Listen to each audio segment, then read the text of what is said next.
আসসালামু আলাইকুম। দেখতে দেখতে 4টি রোজা অতিবাহিত হয়ে গেল।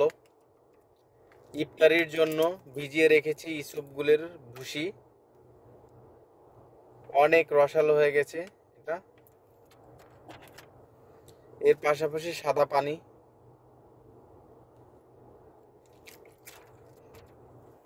আর এটা আমার হোমমেড, আমি হাতে তৈরি করেছি।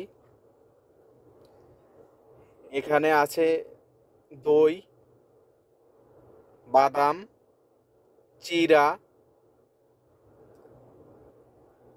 এবং আঙ্গুর ফল,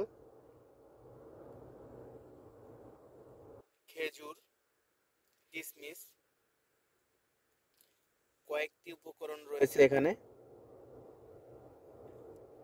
আলহামদুলিল্লাহ।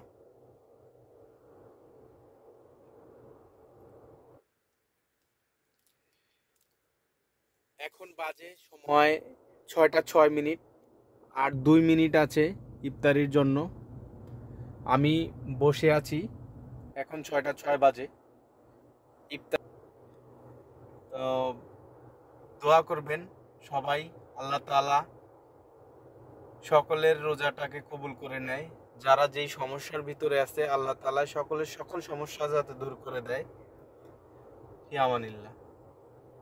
আসসালামু আলাইকুম ওয়া রাহমাতুল্লাহি ওয়া বারাকাতুহু।